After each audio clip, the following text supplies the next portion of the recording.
Hi friends, welcome back to my channel Tanuja Praveena Madana. అందరూ ఎలా ఉన్నారండి? బాగున్నారా? నేను కూడా చాలా బాగున్నానండి.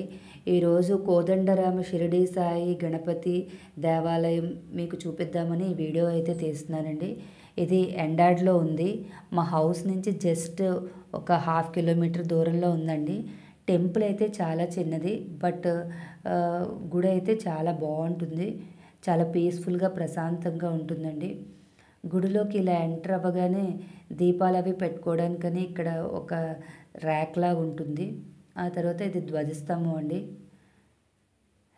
ధ్వజస్తంభానికి రోజు సాయంకాలం కార్తీక మాసంలో అయితే కార్తీక దీపం అయితే వెలిగిస్తారండి. మీలో ఎవరైనా నా ఛానల్ ఫస్ట్ టైం చూసేటట్లయితే ప్లీజ్ సబ్స్క్రైబ్ మై ఛానల్ అండి. గుడిలోకి ఎంట్రన్స్ అవ్వగానే ఫస్ట్ వినాయకుడిది చిన్నది గోపురంలా ఉంటుందండి. ఇది రాములు వారు సీత లక్ష్మణుడు ఉన్న గుడి అండి. ఇది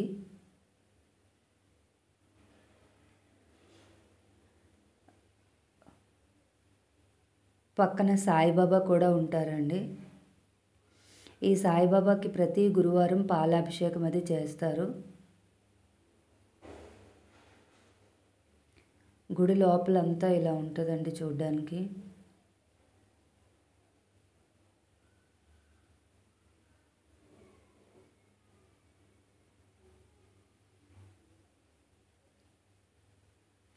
ఇదిగోండి, ఇక్కడైతే పశుపతినాథ స్వామి ఉంటారండి.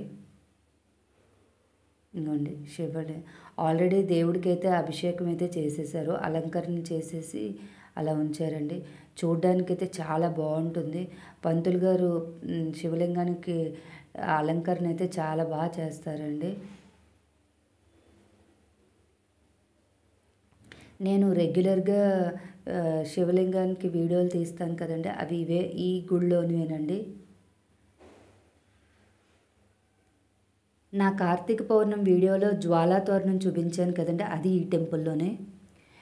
గుడి బయట అండి కొద్దిగా చిన్న వాటర్ పాండ్లా పెట్టి అక్కడ శివలింగం అయితే పెట్టారు.